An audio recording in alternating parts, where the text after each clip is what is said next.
Tiago, capítulo 1, nós vamos ler os primeiros 18 versículos. Os que encontraram, digam amém. Tiago, servo de Deus e do Senhor Jesus Cristo, às 12 tribos dispersas entre as nações, saudações.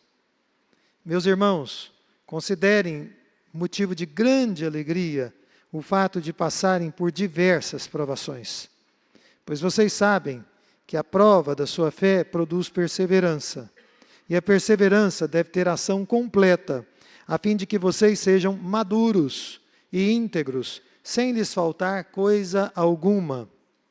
Se algum de vocês tem falta de sabedoria, peça a Deus, que a todos dá livremente, de boa vontade, e lhe será concedida.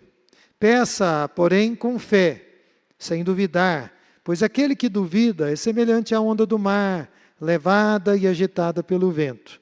Não pense tal homem que receberá coisa alguma do Senhor. É alguém que tem mente dividida e é instável em tudo o que faz. O irmão de condição humilde deve orgulhar-se quando estiver em elevada posição, e o rico deve orgulhar-se se passar a viver em condição humilde, porque passará como a flor do campo, pois o sol se levanta, traz o calor e seca a planta. Cai então a sua flor e é destruída a beleza da sua aparência. Da mesma forma, o rico murchará em meio aos seus afazeres. Feliz é o homem que persevera na provação, porque depois de aprovado, receberá a coroa da vida que Deus prometeu aos que o amam. Quando alguém for tentado, jamais deverá dizer, estou sendo tentado por Deus, pois Deus não pode ser tentado pelo mal e a ninguém tenta. Cada um, porém, é tentado pela própria cobiça, sendo por esta arrastado e seduzido. Então, a cobiça, tendo engravidado, dá à luz ao pecado. E o pecado, após ter se consumado, gera a morte. Meus amados irmãos, não se deixem enganar. Toda boa dádiva e todo dom perfeito vem do alto, descendo do Pai das luzes, que não muda como sombras inconstantes. Por sua decisão, Ele nos gerou, pela palavra da verdade, para que sejamos como que os primeiros frutos de tudo o que Ele criou. Curva a sua cabeça, vamos orar mais uma vez, pedindo a Deus que abra o nosso entendimento. Pai Santo, estamos aqui nessa noite para meditarmos na Tua palavra, enquanto prestamos culto a Ti. Sabemos que o Senhor está entronizado e que o Senhor reina com grande poder. Sabemos também que ainda estamos aguardando, ó Deus, aquele dia, glorioso dia, em que a Tua obra será consumada. E enquanto estamos aqui, o Senhor permite que o Teu povo passe por adversidades, por lutas. Mas em todas essas lutas e tribulações, Tu tens um plano, Tu tens um propósito. Ajuda-nos a entender isso e a avançarmos com fé na carreira que nos está proposta. Abre o nosso entendimento, abre os nossos olhos para que possamos ver e ouvidos para que possamos ouvir, e assim, ó Deus, viver no centro da Tua boa, perfeita e agradável vontade. Essa é a nossa súplica, em nome de Jesus. Amém. Irmãos, então, olhando para o livro de Tiago, que é um livro muito rico, né? Tão rico, tão abençoado, nós vamos pensar a partir desse tema, que a verdadeira fé, ela se mostra nas tribulações. A verdadeira fé, ela vai se mostrar, ela vai se revelar nas tribulações. Vocês sabem que essa carta foi escrita por Tiago, meio-irmão de Jesus. E também, com certeza, vocês devem saber que esse Tiago, autor desta carta, ele não foi um discípulo de Jesus durante o seu ministério terreno. Ele não andou ali com Jesus naqueles 3 anos, mas o conhecia porque era parte integrante da família. E tudo indica, nós não temos certeza, que ele se converteu quando Jesus então surgiu ressurreto dentre os mortos.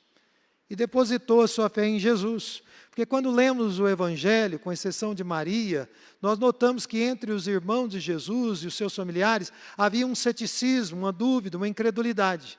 Mas ele provavelmente veio à fé quando viu o Senhor ressurreto.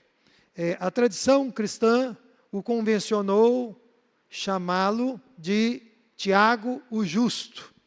Talvez foi daí, né, que o C.S. Lewis se inspirou, né, chamando, né, muitos dos seus personagens, né, nas Crônicas de Nárnia de o Justo, né, a Justa, como pessoas que andavam na presença de Deus. Essa é uma carta geral, ou seja, ela é uma carta destinada a todo o povo de Deus, em todos os lugares. Mas no conteúdo, parece que o Tiago, ele tinha em mente um público, um grupo muito específico. Provavelmente, como no caso do livro de Hebreus, o seu público original era composto de judeus convertidos, de pessoas que vieram do judaísmo, em sua grande maioria, e que se converteram a Cristo Jesus. Daí a expressão, você pode conferir na sua Bíblia, que eu espero que esteja aberta, para você poder conferir tudo que está sendo dito aqui, a expressão, as 12 tribos dispersas entre as nações. Existe uma grande probabilidade de que esses irmãos, a quem Tiago escreveu, tenham sido, em algum momento de suas vidas cristãs, pastoreados pelo Tiago. Porque depois da conversão, o Tiago se tornou um obreiro na obra de Deus, um servo de Deus, uma pessoa que serviu com muita fidelidade a Deus. E, em função disso, não é, ele então escreve a esses irmãos. Mas, aqueles irmãos que ele provavelmente pastoreou em Jerusalém, por causa da perseguição, se dispersaram. Um foi para uma direção, e o outro foi para outra, e assim eles foram espalhados pela divina providência em função da perseguição. Se isso é verdade, faz sentido então que o Tiago, humanamente falando, lhes escrevesse. Mas nós sabemos que ele foi impelido pelo Espírito de Deus para escrever àqueles irmãos e também a todo o povo de Deus. Esse livro de Tiago pode ser considerado, e é considerado, na verdade, por muitos, como um livro de sabedoria no Novo Testamento. E por ser um livro de sabedoria, ele é um livro extremamente prático da vida cristã.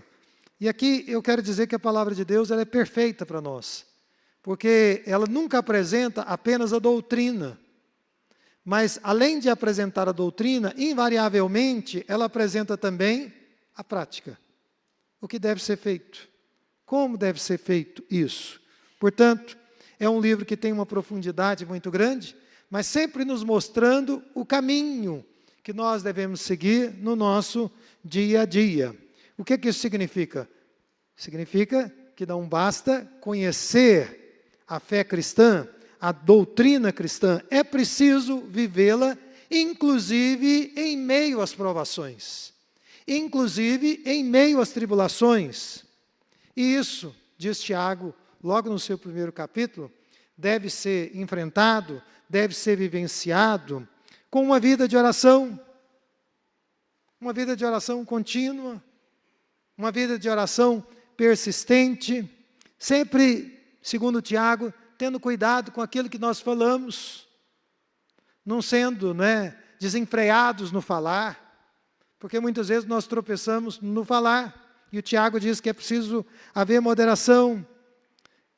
Ele também vai nos dizer na sua carta, não é isso que nós vamos trabalhar hoje, que nós devemos evitar a todo custo uma espécie de favoritismo carnal, de preferir algumas pessoas em detrimento de outras por fatores carnais, porque a pessoa é rica, porque a pessoa tem dinheiro. E ele também nos diz que nós devemos buscar a paz dentro dos relacionamentos e usar todos os recursos que Deus nos tem dado, sejam eles quais forem, para honrar a Deus, buscando ser fiéis a esse Deus incrível e maravilhoso em todas as circunstâncias. Amém? Bom, essa é a proposta do Tiago. Mas para tratar dessas questões tão práticas da vida cristã, nós precisamos, não é, ter uma atitude que eu considero, todas as vezes que eu penso no cristianismo prático, eu sempre sou levado a essa conclusão. Viver o cristianismo na prática é viver uma vida revolucionária. Revolução, irmãos, é viver a fé cristã no seu dia a dia. Isso é revolução. Essa é a verdadeira revolução. Então, como é que é caracterizada essa atitude revolucionária? Veja aí no versículo 1. O texto nos diz, Tiago está se apresentando aos leitores da sua carta. Tiago, servo de Deus e do Senhor Jesus Cristo. Irmãos, esta é a atitude revolucionária de uma pessoa que vive a Cristo. É a atitude de um servo. É a atitude de uma pessoa que serve. Se nós não entendermos nessa vida e nessa caminhada que temos com Deus, que nós somos servos de Deus, a nossa prática de vida cristã vai estar sempre, de uma forma ou de outra, comprometida. Comprometida pelo nosso ego, que eu tenho dito aqui, o nosso ego é naturalmente adoecido, diz a palavra de Deus. Comprometida pelo mundo mutante que nós vivemos, porque o mundo está sempre mudando de uma forma ou de outra. Eu tenho dito aqui na igreja, eu fico impressionado como nós, povo de Deus, construímos modismos. E como, às vezes, dentro da igreja evangélica brasileira, nós somos carregados de um modismo para o outro, que não consiste em verdadeiro avivamento. Embora Deus, por sua graça, possa usar alguns desses ventos de modismo para salvar alguns.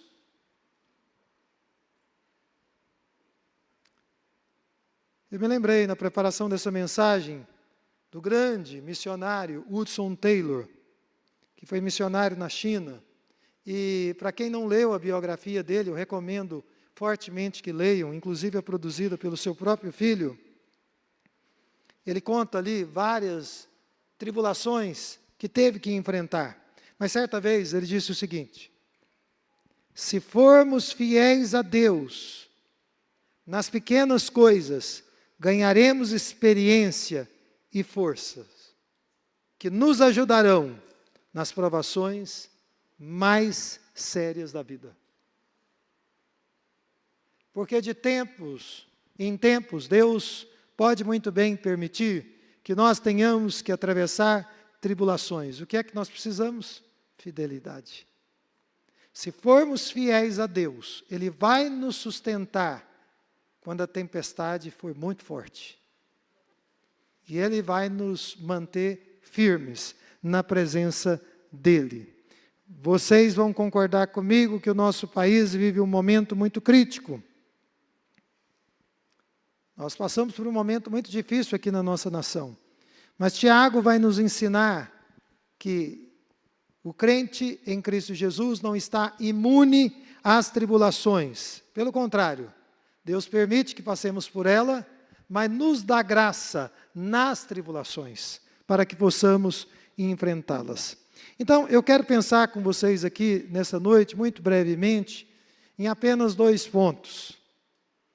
O primeiro ponto é que, quais são as atitudes que nós devemos ter em meio às tribulações. E Tiago, nesse primeiro capítulo, nesses 18 versos, ele vai nos responder quais são essas atitudes que nós devemos ter. E eu sumarizo através dos verbos. As atitudes que nós devemos ter são entender, alegrar, crer, orar e cuidar. Vamos pensar então na primeira. Nós devemos entender. Entender o quê? Entender que Deus prova os seus filhos inevitavelmente. Deus sempre prova. E as provações, diz Tiago, são diversas, ou seja, elas são variadas. Nós não enfrentamos apenas um tipo de provação, são vários os tipos de provação. E mesmo, queridos irmãos e amigos, que nós não compreendamos essas provações, nós devemos entender que para cada uma delas, Deus tem um propósito. Que na maioria das vezes nos escapa o entendimento e a compreensão. E essas provações, elas são diferentes da atuação do diabo. Porque a atuação do diabo vem sempre no sentido de nos tentar, se aproveitando da nossa natureza pecaminosa. O diabo sabe do nosso potencial para o mal, da depravação que existe na nossa natureza, e sabedor das nossas fraquezas, ele vai sempre tentando acionar essas fraquezas para nos destruir e nos derrubar. Então, você deve entender nessa noite, Deus prova os seus filhos e isso te inclui. Se você está passando por alguma provação, saiba que isso já estava previsto por Deus. Em segundo lugar, o segundo verbo, Tiago nos diz que nós devemos nos alegrar em meio às tribulações. Então, em meio aos dissabores, às tristezas, às angústias que as tribulações produzem, os cristãos devem ser tomados e dirigidos, na linguagem de Tiago, por uma grande alegria. O efeito das tribulações na vida dos crentes é muito diferente da reação típica dos não cristãos. Porque os não cristãos se desesperam, se angustiam, querem inclusive atentar contra a sua própria vida, mas com os crentes isso é diferente. Por que é diferente? Porque todo crente genuíno em Cristo Jesus tem a perspectiva da eternidade. Tem a perspectiva de algo maior que Deus tem reservado para os seus amados. A alegria do crente em Cristo Jesus, queridos irmãos, ela não é comum, ela não é natural. A Bíblia deixa muito claro que ela é sobrenatural. Ela vai além daquilo que a gente consegue compreender. Então, diante de muitas incertezas que às vezes nós somos tomados por elas, nós temos a firme convicção de que o Senhor Deus está trabalhando por nós, independente da nossa condição. E seguindo o raciocínio de Tiago, independente do fato de você ser rico, ou de você ser pobre, de você estar numa boa condição, ou vivenciando uma situação muito difícil nesse momento, se você deposita sua confiança no Senhor Jesus Cristo, você está muito bem cuidado por Ele. Ele está cuidando de você. Nos versos 9 e no 10 nós lemos que o irmão de condição humilde deve orgulhar-se quando estiver em elevada posição. Na outra versão, Almeida Revista e Atualizada, a gente lê: mas glorie-se o irmão abatido na sua exaltação. Irmãos, a alegria deve estar presente, seja no momento de abatimento, de humilhação, ou no momento de exaltação. Nós devemos nos alegrar quando Deus estiver nos abençoando, devemos celebrar, devemos render graças a Deus nos momentos de bênçãos, mas também devemos estar alegres nos momentos de abatimento e de humilhação. E o crente pode e deve se alegrar, tanto numa quanto em outra situação. Olhando aí para a Bíblia de vocês, vejam que o Tiago nos diz que o rico, ao passar, eu entendo assim, por reveses na sua vida financeira, ele deve crer que Deus é soberano, mesmo passando por essa situação, e ele deve também gloriar-se no Senhor naquele momento. E por isso, por essa razão tão simples, ele deve entender que tudo que ele tem ou tudo que ele vier a ter, vai passar, como diz o versículo 11, como a flor do campo que um dia parece muito bonita e depois, num determinado momento, ela vai murchar. Portanto, irmãos, tanto em uma situação quanto na outra, nós somos convocados pelo Senhor nosso Deus e por Sua palavra a nos gloriarmos, a nos alegrarmos no Senhor. Devemos buscar a ajuda do Espírito Santo de Deus para nos alegrarmos em todas essas situações. Vejamos aí a sequência do texto, no versículo 11. Porque sai o sol com ardor, e a erva seca, e a sua flor cai, e a formosura e a formosa aparência do seu aspecto perece. Assim se murchará também o rico em seus caminhos. Irmãos, o que nós temos aqui nas Escrituras é apenas um lembrete àquelas pessoas que são apegadas ao dinheiro. Porque a palavra de Deus nos adverte a não nos apegarmos a absolutamente nada. E não apegados a absolutamente nada, nós devemos nos gloriar e nos alegrar no Senhor. Pelo cuidado dEle, pela fidelidade dEle. Diz o texto que um dia tudo o que temos vai perecer, vai murchar, mesmo a beleza mais admirada, mais apreciada nesse mundo. E é interessante, porque como ele faz analogia com a erva, com a flor do campo, que está ali esplêndida, e de repente ela murcha, seca, cai no solo e desaparece, a gente percebe que esse declínio na vida acontece o tempo todo, sem alardes, acontece naturalmente. Daí a necessidade de todos nós que cremos no Senhor Jesus Cristo, de vivermos nesse mundo, cumprindo aquilo que Ele nos mandou, aquilo que Ele nos ordenou, e mantendo os nossos olhos nele, somente nele. Amém? Mas, o primeiro verbo é entender, o segundo é alegrar, alegrar-se nas tribulações, e o terceiro é crer. E eu entendo que nós devemos crer para perseverar, e também crer para recebermos a sabedoria que vem do alto. Qual é a nossa reação diante das tribulações, dos problemas, das lutas? Eu já antecipei no início dessa mensagem, não é? Muitas pessoas, quando passam por tribulações, ficam desanimados, ficam abatidos. Muitos descreem em Deus, muitos descreem no amor de Deus em meio a essas lutas. Apesar dessa inclinação natural que todos nós temos ao longo das nossas vidas e em meio às provações, a exortação para nós é: continue crendo no amor de Deus, continue crendo no cuidado de Deus, e além de crer, persevere até o fim, até o último momento.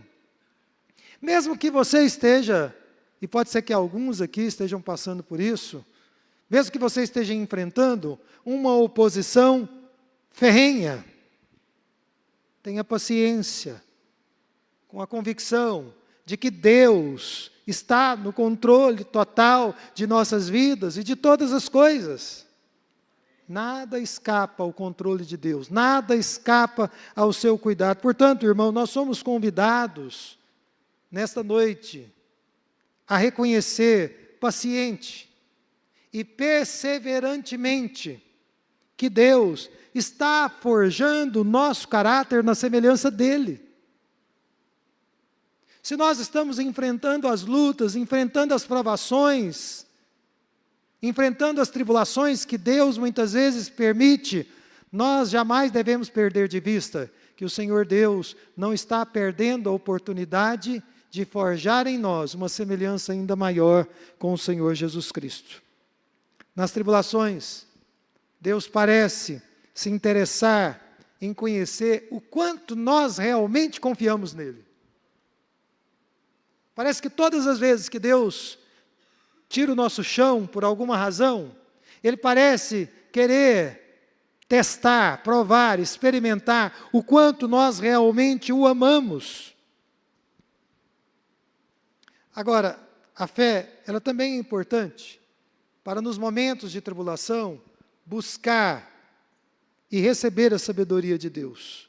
Porque existem momentos na nossa vida, e eu louvo a Deus por esses momentos da minha vida, em que eu reconheço que não tenho sabedoria nenhuma, que não sei o que fazer, que não sei como fazer, que não sei o que vai acontecer, e nesses momentos, o melhor que eu já pude fazer, e que o povo de Deus pode fazer, é buscar a sabedoria que somente Deus pode nos dar. Somente Ele pode nos dar. Então, devemos crer, para perseverar, e para recebermos sabedoria, sabedoria que nós, por nós mesmos, não temos, não possuímos, nenhuma formação, nenhuma graduação nesse mundo vai nos conferir essa sabedoria, apenas Deus pode nos dá-la. Mas vamos aí para o outro verbo, que é o verbo da oração, orar. E nós devemos orar com ousadia. Veja aí os versículos 5, 6 e 7. Porque a tribulação, ou no tempo da tribulação, ele deve ser, essencialmente, irmãos, um tempo de oração. Tempo de tribulação deve ser um tempo de oração. E a nossa oração não deve ser tanto para que Deus remova a nossa aflição, como o apóstolo Paulo até orou. Senhor, retira o espinho que está me machucando, que está me incomodando.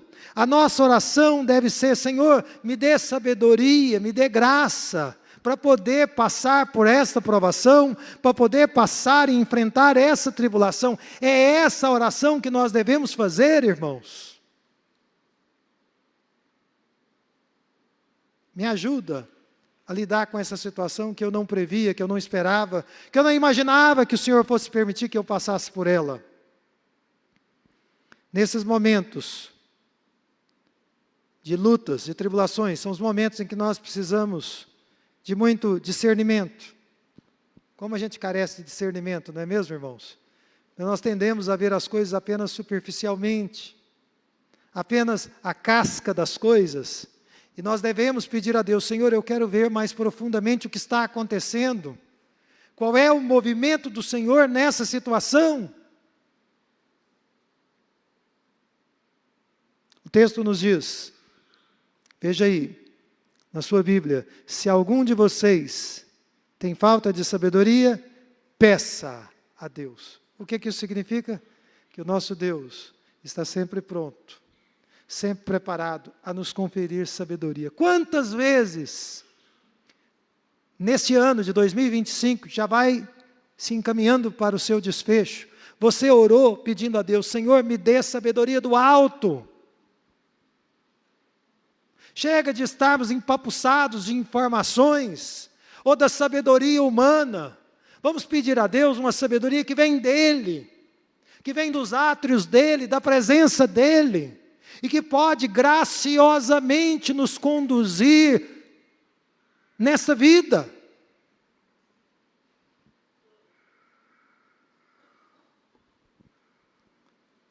Nós devemos pedir a Deus por sabedoria. E é claro que para você pedir a Deus por sabedoria, você precisa se humilhar. Se você quer receber de Deus sabedoria, o melhor caminho é os joelhos. É dobrar os seus joelhos, que é uma expressão da nossa auto-humilhação diante de Deus. Aliás, eu quero dizer a vocês que às vezes eu sinto falta do povo de Deus na sala de oração, de intercessão. Tem um grupo que se identifica com o ministério de intercessão. Você não precisa se identificar com esse ministério, mas você, diante de Deus, é o intercessor. Nenhuma justificativa que vocês me derem aqui, eu aceito ela.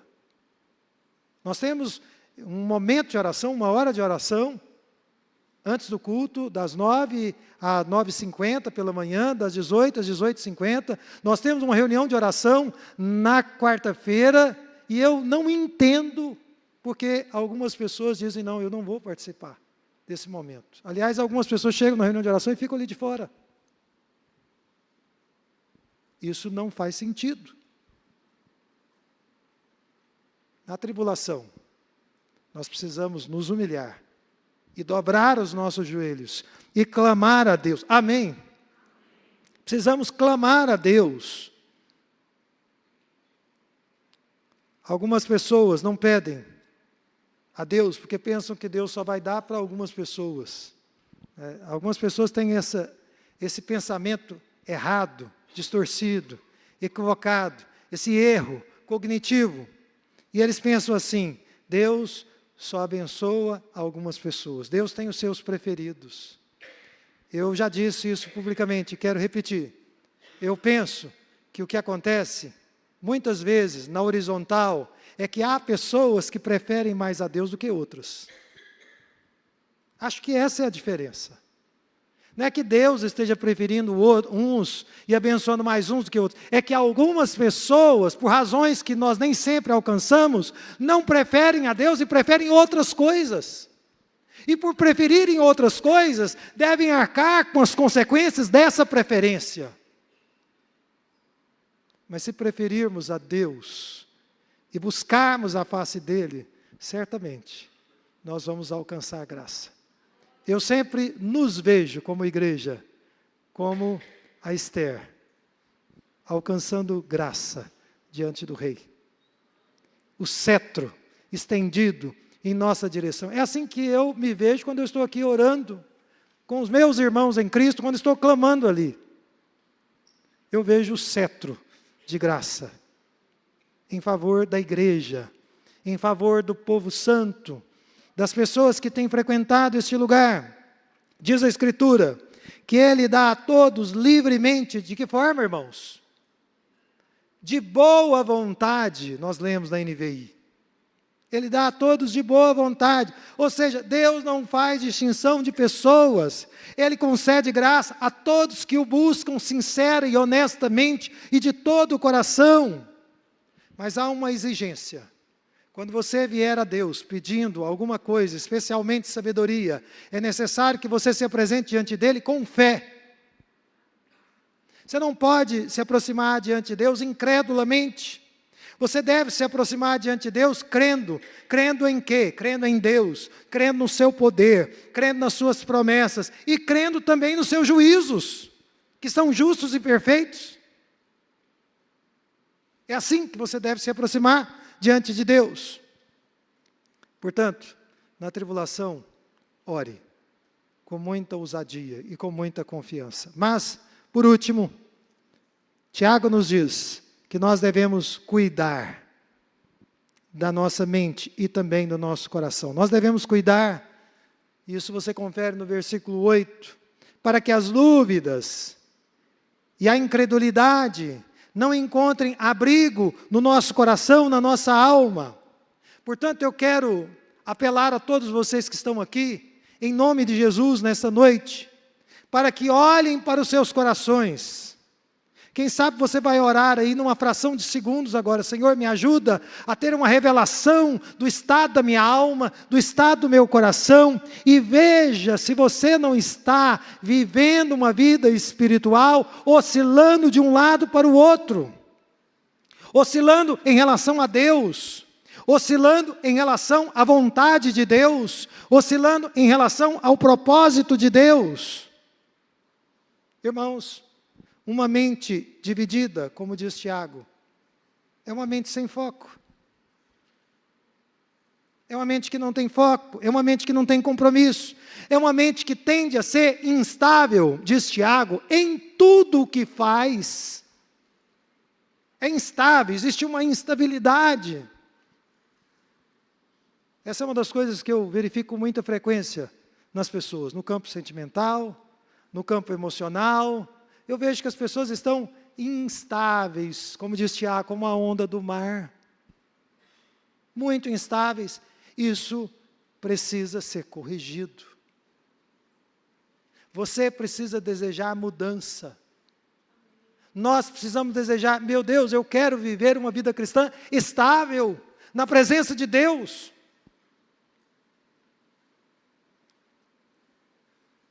A pessoa que é instável, ela tende a avaliar os dilemas da vida, a avaliar os seus projetos de vida, a avaliar a tomada de decisões, uma tomada de decisões, por exemplo, que pode influenciar em muito no seu percurso, a partir de pontos de vista que são contrários a Deus e a sua palavra. Essa é a característica maior de uma pessoa que é instável.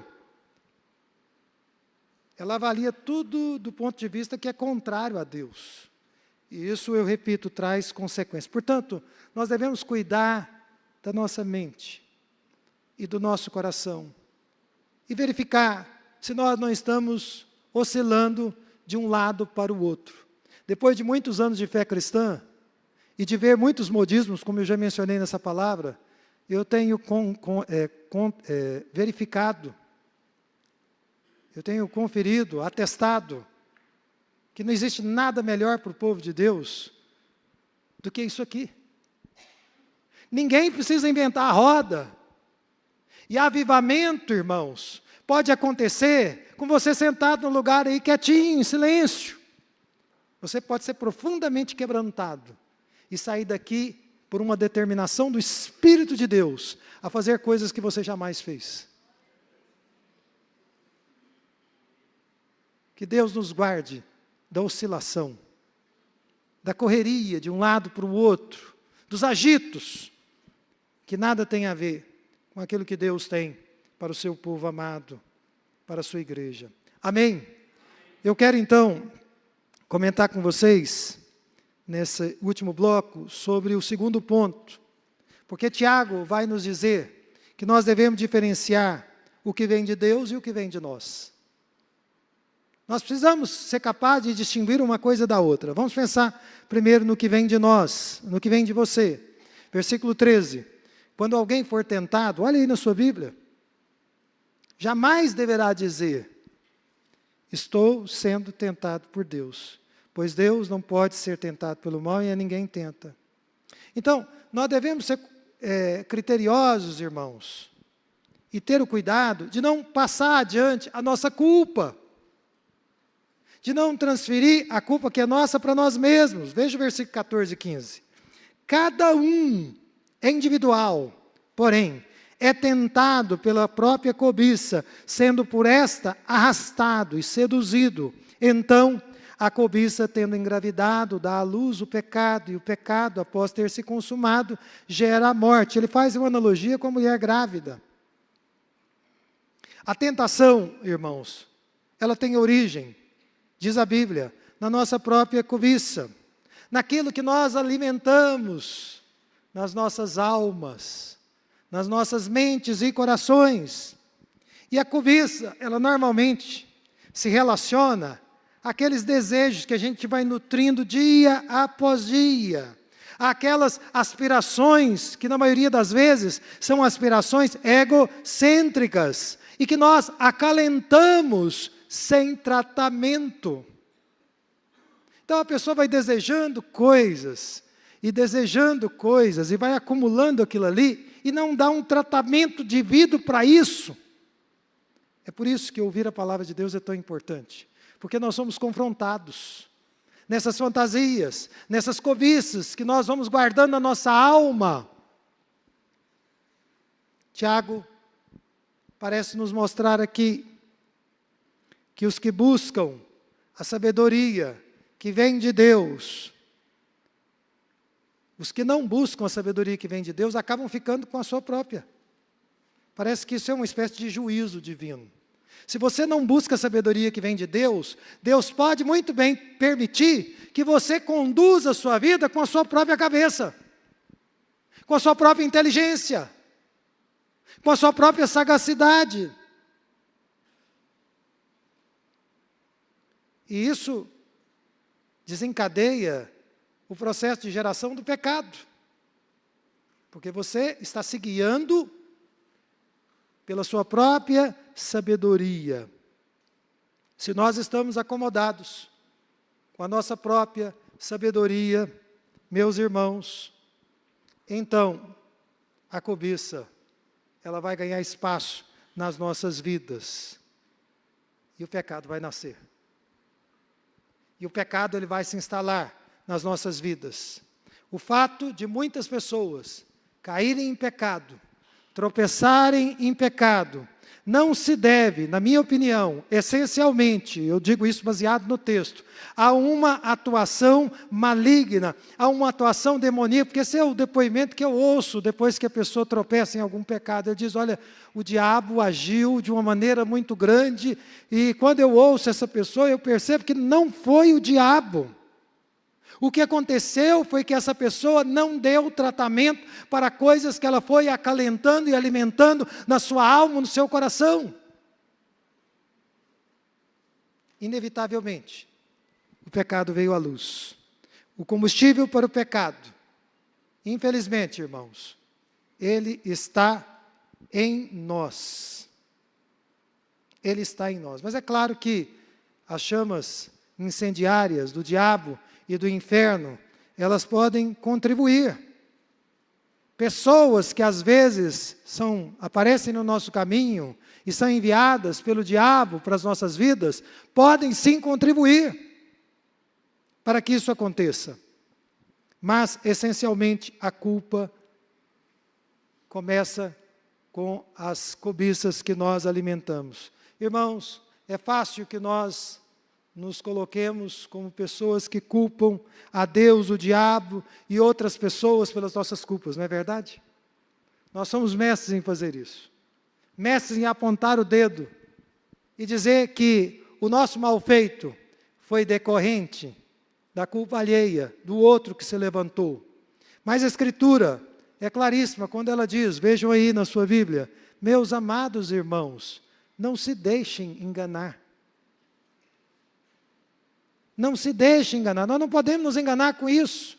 E se a palavra de Deus, que é lâmpada para as nossas vidas, estiver nos conduzindo, estiver nos orientando, nós vamos trilhar um caminho diferente. Um caminho completamente diferente. E com essa luz, a luz da palavra de Deus, é que nós devemos investigar os porões da nossa alma e verificar o que está ali dentro, o que precisa ser curado, o que precisa ser mudado, o que precisa ser transformado. Nós devemos pedir a Deus graça nesse sentido. Amém? Mas o outro ponto que eu queria dividir com vocês, porque nós precisamos distinguir o que vem de Deus e o que vem de nós mesmos, é exatamente o que vem de Deus. Versículo 17 e 18.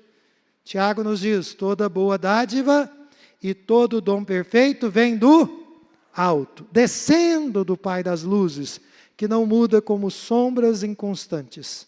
Então, de novo, irmãos, toda boa dádiva e todo dom perfeito vem de quem? De Deus, do alto. Aquilo que é verdadeiramente bom, vem de Deus. Ou dizendo de outra forma, de Deus, só vem boas coisas. Tudo que é bom vem de Deus. E ele aqui nos dá alguns exemplos daquilo que vem de Deus. Em primeiro lugar, de Deus vem a luz. A clareza a respeito de tudo. Se você está passando por um momento de obscuridade, de incompreensão, de algum aspecto da sua vida, lembre-se, Deus é luz. Ele pode muito bem iluminar a sua mente, iluminar as circunstâncias ao seu redor, de forma que você vai conseguir compreender. Na verdade, Tiago vai nos dizer que ele é o Pai das luzes. Eu entendo isso como sendo, como a afirmação de que Deus é a origem da luz. É dele que vem a luz. Portanto, se você quer clareza para alguma coisa na sua vida, busque a Deus. Em segundo lugar, de Deus vem a estabilidade. Por quê? Porque Deus é imutável. Porque Deus não muda, Deus não é inconstante, Deus não é uma pessoa instável. Não, de forma nenhuma. Muitas vezes nós pensamos que Deus mudou com respeito a alguma coisa, mas isso não é verdade segundo a Bíblia. A verdade é que nós é que mudamos, porque em Deus não há mudanças e também não há sombra de variação. Em terceiro lugar, irmãos, Deus nos diz aqui na sua palavra que o que vem de Deus é a provação e não a tentação. Isso é que vem de Deus. Veja aí o versículo 12. Feliz é o homem que persevera na provação, porque depois de aprovado, receberá a coroa da vida que Deus prometeu aos que o amam. Eu pergunto a vocês que estão aqui nessa noite, ouvindo essa palavra, por divina providência, porque vocês não sabiam qual texto seria ministrado. Quando Deus tem provado a sua fé, como é que você tem se saído? Quando Deus te coloca contra a parede, ou Ele permite que você seja colocado contra a parede, como é que você tem se saído? Lembre-se, a provação é o meio que Deus escolheu para nos forjar. E para nos fazer o tipo de pessoa que Ele quer que nós sejamos. E é interessante que quando Deus nos prova e nos forja e nos molda, por incrível que pareça, nós vamos nos tornando pessoas mais e mais felizes. Nós vamos nos tornando pessoas mais e mais bem-aventuradas, porque Deus é por nós. Se você tivesse uma saúde perpétua na sua vida, para sempre você tivesse saúde, se nunca você tivesse nenhum problema financeiro, se nunca você fosse ofendido por nada, nunca fosse humilhado, mas estivesse longe de Deus e longe do propósito de Deus, você seria a pessoa mais infeliz dessa terra. No entanto, apesar das provações, das dificuldades, apesar de tudo isso, Deus está trabalhando e fazendo com que você se torne uma pessoa ainda mais feliz. E quando você é provado, você é avaliado por Deus. E quando for avaliado por Deus e for aprovado por Ele, saiba que só tem uma coisa que te aguarda no final: a coroa da vida. As pessoas que amam o Senhor são provados no tempo presente e serão, no tempo futuro, coroados. Os que são provados hoje serão coroados no futuro. Eu espero que vocês me façam companhia, porque eu quero, em Cristo, ser coroado. E é por isso que Deus permite que eu e vocês sejamos provados de tempos em tempos. Vamos nos colocar em pé nesse momento?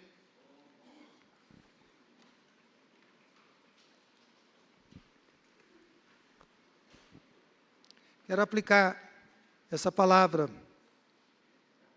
dizendo a vocês, antes de orarmos, que o diabo, ele pode tentar vocês.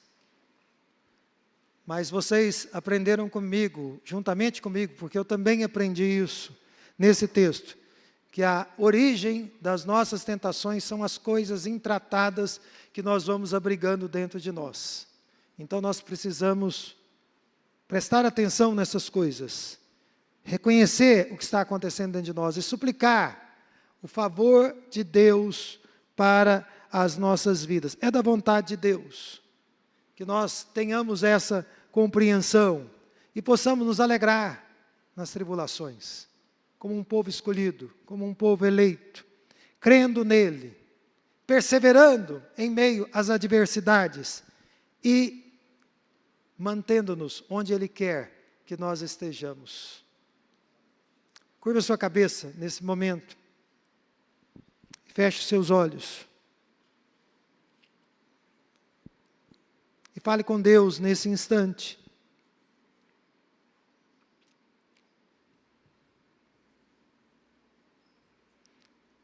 Deus está permitindo que você passe por provações. Saiba que isso vem dEle. E esse foi o meio que Ele elegeu, escolheu, para moldar o seu povo santo, para experimentar o seu povo santo. Mas isso é apenas o caminho. Isso faz parte da nossa jornada nesse mundo. Apesar de tudo isso, apesar das coisas que você e eu tenhamos que passar por elas, que vivenciá-las, é certo que Deus tem reservado para nós algo muito maior, algo grande, algo maravilhoso, algo que vai além da nossa compreensão. Ele simplesmente nos diz que um dia nós seremos coroados pelo Senhor. Nós seremos premiados na presença dEle. Pai Celestial, aqui estamos, na Tua casa, nesta noite. E queremos Te agradecer pela Tua palavra que veio a nós.